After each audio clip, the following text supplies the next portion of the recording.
to the Corrine Barraclough show. I've got a cracker of an interview for you this week. Paul Horton is a former police officer who was involved in the Lint Cafe siege and diagnosed with PTSD. He contacted me as he wants to talk about his experience with the family law system. You won't want to miss that. A few people have asked for my thoughts on the Sam Burgess case. I, like many of you, am keeping a close eye on this one. Last week, the lawyer for Sam labelled allegations of drug use and domestic violence as orchestrated propaganda and retaliation. Interestingly, the Sydney Morning Herald reports that Sam's ex, Phoebe, handed a 50-page affidavit over to police 6 days after Sam made an application to the family court, believed to be in relation to the couple's children. Sam's lawyer said, "Our position, quite bluntly, is this appears to be born out of malice or retaliation." Let's see how this all progressive, but lots of this is already sounding very familiar, isn't it? Now, we need to talk about the UN Women's series of man-bashing tweets. Their messaging reads as if it's come straight from the radical feminists' handbook, and it's so concerning that we've all just accepted this rubbish. There's talk of gender stereotypes, intersectionality, unpaid domestic work, motherhood penalty, systemic inequalities, and of course, the gender pay gap. Honestly, the list is endless. Look at this one. Man up, it says. Boys don't cry, boys will be boys, gender stereotypes and toxic masculinity are harmful to women and girls, as well as to men and boys. Now, how about doing the same, focusing on how the gender stereotype of the helpless victim is a form of toxic femininity that's hurtful to boys and men, as well as women and girls? Oh no, that's right.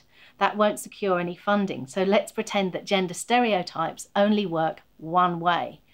This nonsense notion that boys have innate traits which are toxic is itself a toxic narrative. This UN Women account is all about feminist propaganda. It's all a power play. Who pays for it, you may well ask? Well, the answer is you. In 2016, Australia was the UN's 13th biggest national donor. As a country, we chipped in $748 million. Elevating one gender to a position of supremacy is not equality. It causes untold damage, and we see the ripple effect of this through society and through family law. It all plays a part in how we arrive at a place in society where women are supposedly above criticism. They don't lie, apparently. They don't make false allegations. They aren't evil, aren't motivated by power or money or any other vice, and it's all rubbish. Now, I want to get into my interview. As I mentioned at the top of the show, Paul Horton is a former police officer who was involved in the Lint Cafe siege and was diagnosed with PTSD. Now he wants to speak about his horrendous experience with the family law system. Remember, this is someone who served their country, our country. He left the police force with PTSD, considerable mental health challenges, and this, ladies and gentlemen, is how, as a society, we have repaid him.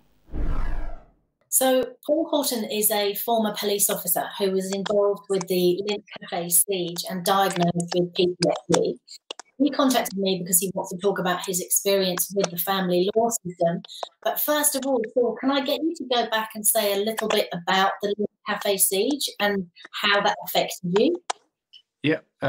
So my involvement was was hostage recovery, which is a bit of a unique position in the police. It probably wasn't something that they originally planned for, but my role was to, as the hostages escaped, was to take them to safety and take them to the command post. And unfortunately, how things played out was that one hostage escaped, and I moved to be quite close to the siege, to the cafe, sorry.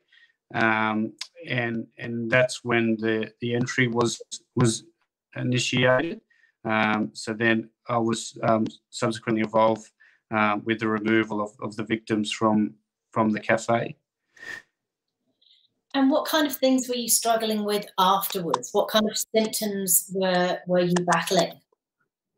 Yeah, really not knowing my head, unable to wind down because the thoughts would come back into my head of the cafe. So I was always on the go, which allowed me to function quite well at work. But at home, I became detached from my family, unable to be present with them. Yes. So when you were diagnosed with PTSD, you'd had problems with your memory as well, is that right? Memory and concentration and poor sleep. So when you were diagnosed with PTSD, was it almost a relief to have some kind of labelling around what was going on and what strategies you could use to cope with that? Oh, it was an awakening moment once you realise what the symptoms are and the reasons for your behaviours. I did 3 weeks as an inpatient PTSD course, and it's the best thing I've ever done. And going through that, I can identify many other colleagues that also suffer in silence. It's quite common in the police, yeah. Does it worry you, mental health of lots of the people that you're surrounded by? It does, but I guess it's part of culture.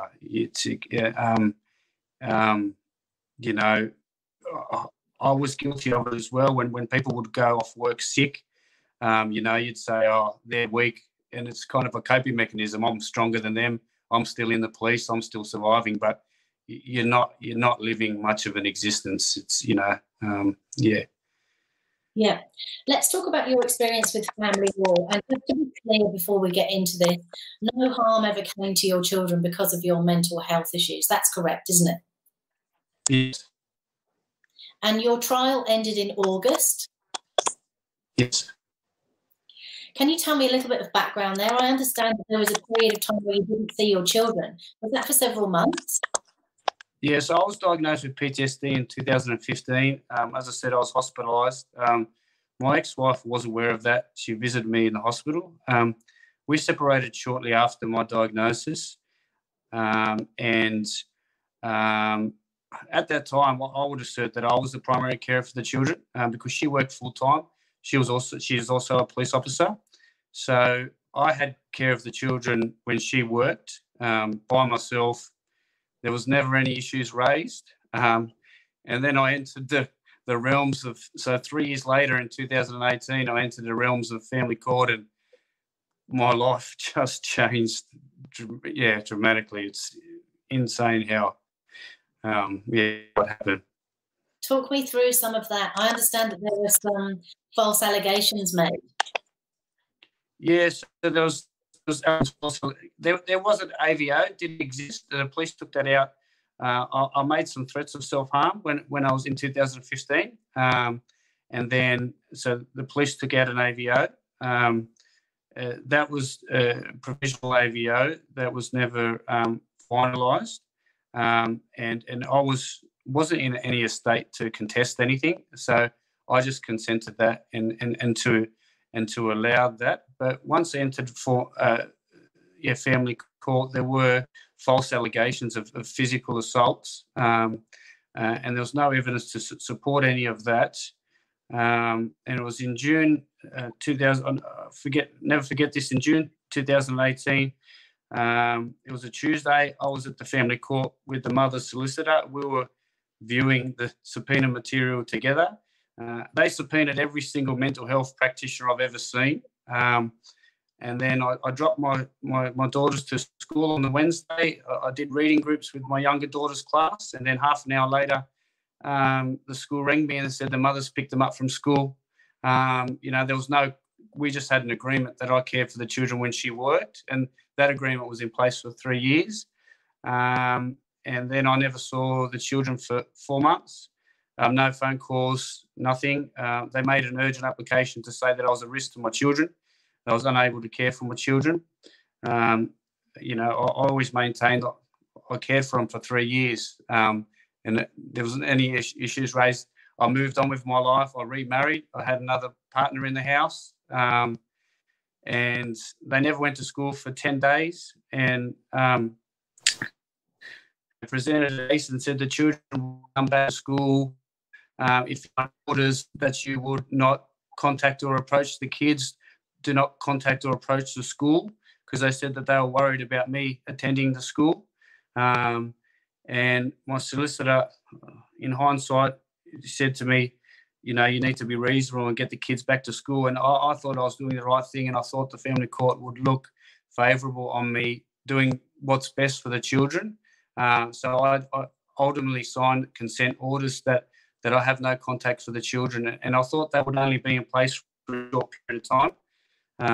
And those consent orders got converted into interim orders, and we never had an interim hearing. It was in Chambers decision. I had my treating psychiatrist and my treating psychologist to maintain that I wasn't a risk to my children, and the only all they ever said was that they were concerned about my mental health.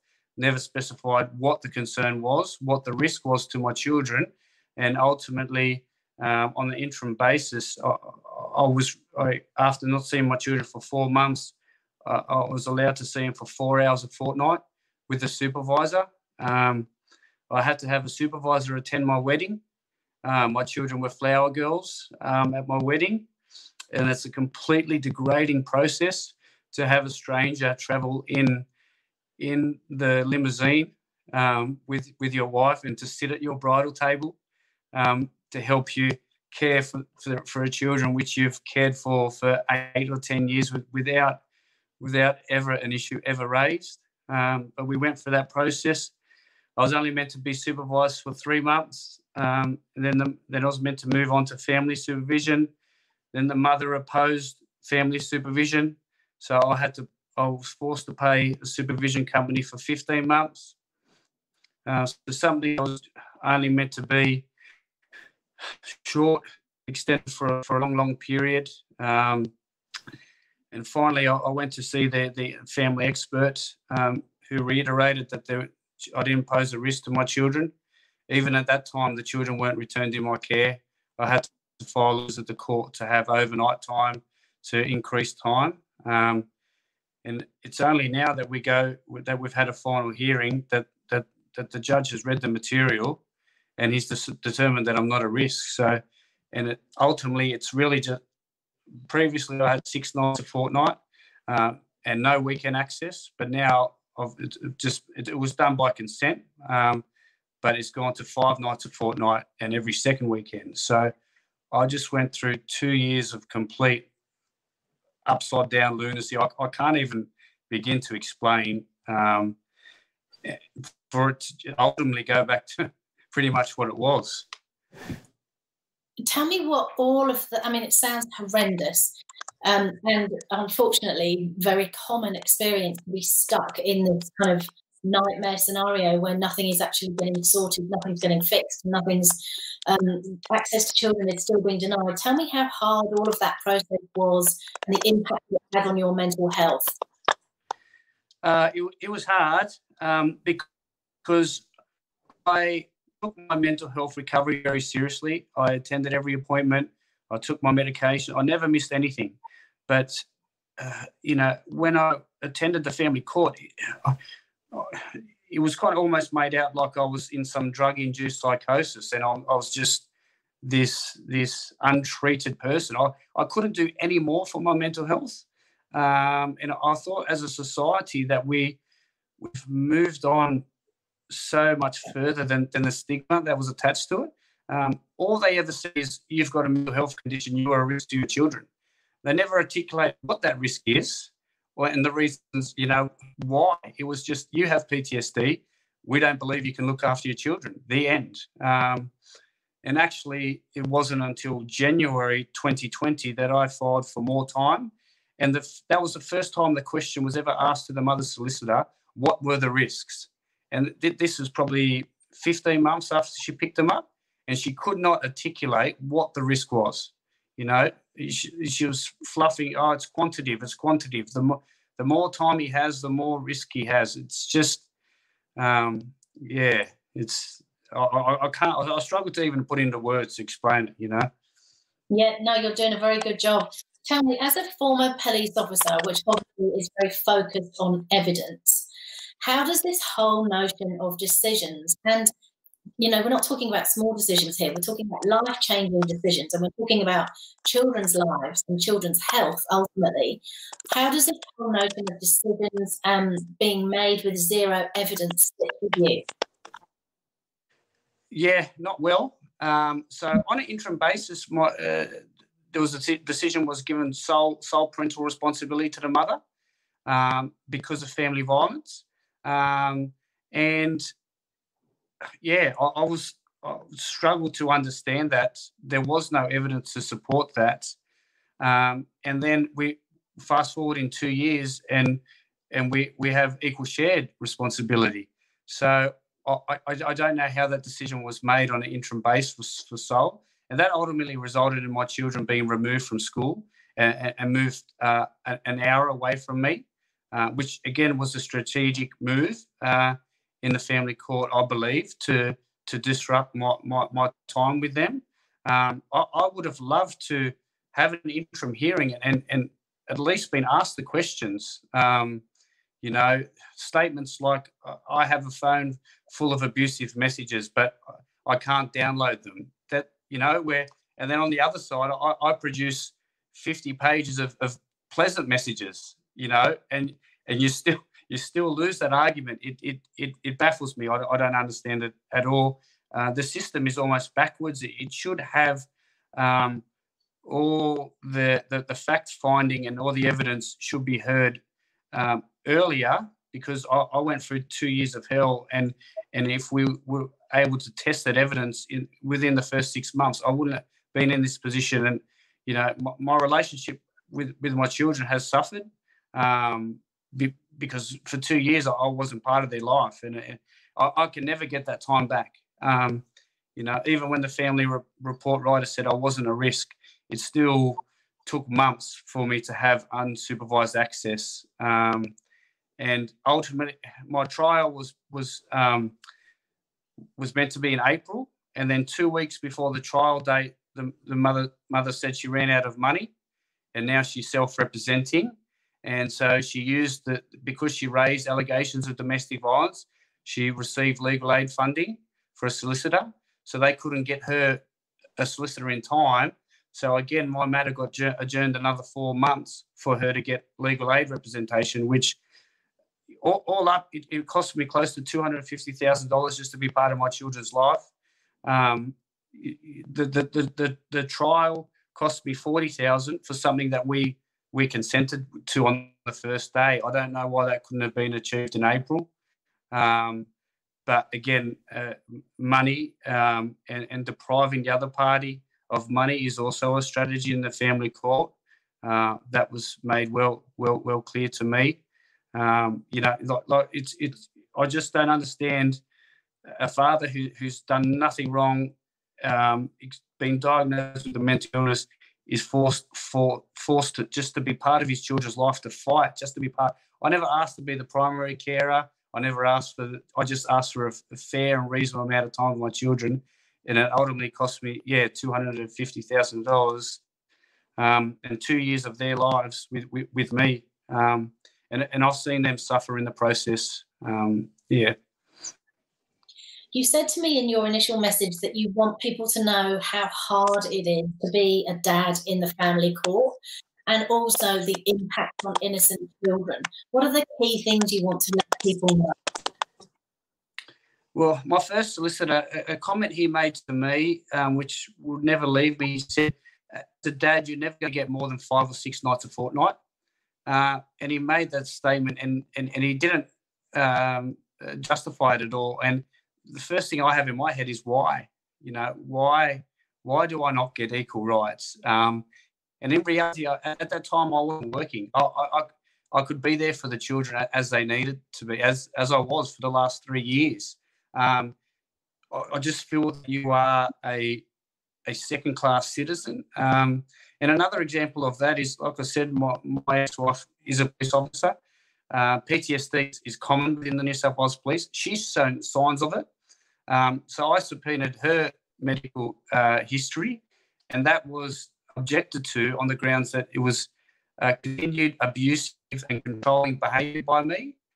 And they just subpoenaed every single doctor I have ever seen, and I just wanted a little bit of equity.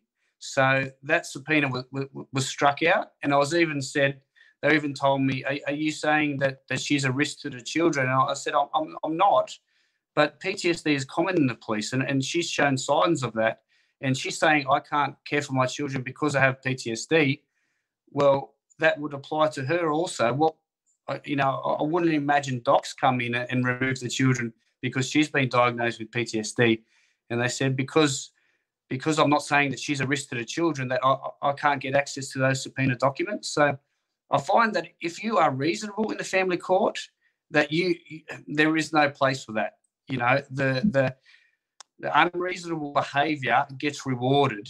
If you're reasonable, you say, look, she's got struggles, but I think she can care for the children. They don't want to hear that. They want to hear they're a risk and we want no access, because that's what happened to me. And, what really strikes me also, there's so much talk in the news, like from politicians, and we're constantly hearing conversations about mental health right now. And yet we have an entire legal system that does a lot of damage to people's mental health. People like you, people, not everyone obviously has had your previous experience with the police or even has PTSD, but I would imagine very few people in Australia that would know that the family law court system does a lot of damage to people's mental health. How much does it jar with you?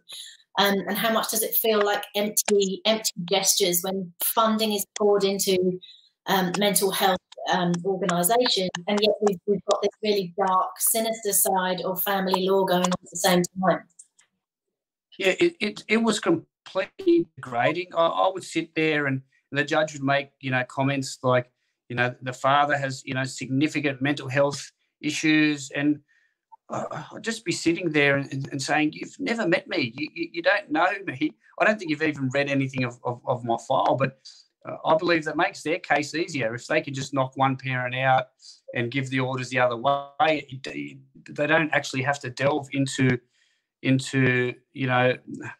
all the little intricacies of the case. For me, no one ever said I was a risk to my children other than the mother. And, I lost access to my children. It just still blows my mind. I would have, like I said, going into an inpatient and doing a PTSD course was one of the best things I've ever done. And actually, I wanted to go again. But going through the family court, I couldn't. I couldn't get the treatment that I didn't need to go there because I was acute or anything like that, just to freshen up and to get more knowledge about my condition. But I knew if I went in as an inpatient again, there would be zero chance I'd ever get my children back. So it actually negatively impacts your treatment because, and every single doctor I've ever seen and every single psychiatrist, psychologist, they were just subpoenaing everyone. So it actually hinders your treatment because you're always mindful of what's the next subpoena going to be and how are they going to manipulate this statement that was said, that they completely take it out of context to create a monster. And these solicitors, I believe are responsible. That they have no psychological background, and yet they take a snippet from this report and they'll take a snippet from that report, and they ultimately do create a monster. But it's all completely out of context. All the reports that they ever relied on, at no time was I ever asked, how am I when I'm caring for my children? None of those reports ever had anything to do with me and parenting. And it wasn't until I went to the family expert report that we talked about how I am with the children and how I function with the children. Because in reality, I was a lot better because the children gave me purpose. They gave me focus. And I wasn't alone with my thoughts. But no one in the family court ever bothered to even ask, how are you with your children? No one ever sought independent, or it was just a skewed representation supplied by a solicitor who, they've got their agenda, and that's to get the best result for their client. Yeah, exactly. And it's got nothing to do with the children. I think removing a parent from a child's life is extreme, particularly when there's not even an allegation any harm has ever done. And they acknowledge, I'm a good dad. They would say that. He's a good dad. The kids love him. He loves the kids, but he's just a risk. And I never understood it. No, it sounds like it literally been trapped in a nightmare. Just before I let you go, tell me how are you doing and how are the kids doing now? Yeah, and that's the other thing. I'm remarried. I've got another child who's 8 months old, and that's the lunacy of the family court too.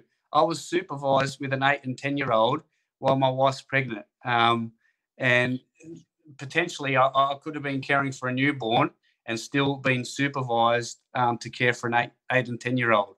That was never. No one ever said I was a risk to my newborn, but I was a risk to my 8 and 10-year-old. I've moved on with my life. I've got get myself back on my feet. I've got new employment, remarried, new baby. I've got my kids back in my life. So it's just a shame that I just had to go through, and they had to go through 2 years of unnecessary. I don't even have the words for it. And the cost of it as well. I can't even. I can't bear to think how much money I've wasted for, at the end of the day, really nothing, because it just went back to what it was. So, well, you've obviously been incredibly strong and done really, really well to hang in there. What little gem of advice would you give to other men who are going through similar experiences now? You do just have to hang in there. They try to break you. The solicitors, there was a few sayings that stand out to me, and it said that if you're hungry, a starving man won't wait for dinner, he'll eat the crumbs. So starve you with time with your children and just offer, here's a weekend every now and then, and you're so desperate that you'll take that. And there was many a times I wanted to give up, but I had the support of my new wife who really kept me going. And also trying to break you financially. I was fortunate. I was in a position that I could continue. I was paying child support $500 a fortnight and supervision $600 a fortnight, which was extreme out of anybody's weekly wage. And I even wrote to child support for a reassessment, and the mother responded with, if you can't afford to see your children, you should see them less. And at that time, I was seeing them 6 hours a fortnight. And, I literally could not afford to live at that point. But child support couldn't help me. And that's what I believe there was a strategy to break me financially, because if I had to give up because of finances, I would never see my children again. And I struggle to see how many parents would have to be in that position. And I couldn't imagine being forced to give up because of lack of funds. Is just a completely unreasonable process. Yeah, absolutely. Unreasonable, completely unfair. And as we said, being trapped in a nightmare for many years at great cost. Thank you so much for talking to me. Thanks for contacting me, and thanks for telling your story. Thanks, Corrine. Makes you sick, doesn't it? $250,000 spent fighting to stay in his children's lives. Brad Pitt is also currently fighting to stay in his children's lives, and it has to be said, money is clearly no obstacle for him, not like most average dads who don't have access to an endless stream of money or access to the best legal team. Brad Pitt's trial has just begun. He's reportedly going to fight for 50-50 custody.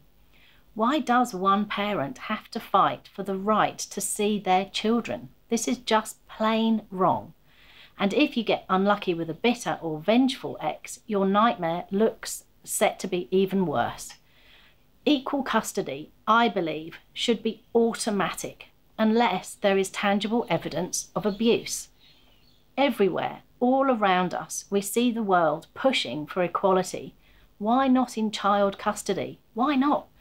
There's plenty of evidence showing how valuable fathers are in the lives of their children, and equally the damage that can be done to children who have an absent father.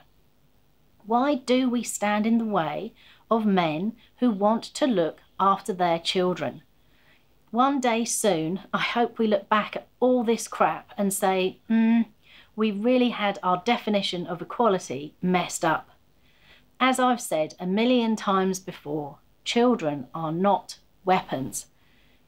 I've had a flurry of messages recently from women saying that their partner's ex is withholding access to the children since they were told about the man's new relationship. Spiteful women, it seems, especially, have a habit of using children as a last bit of control over a man. And all along, it's the children that suffer. What a mess. And as usual this week, there have been the same regular flow of news stories which show that women are no better than men. Here, a woman has been charged with stabbing her partner in Tweed Heads, who's reportedly in a critical condition.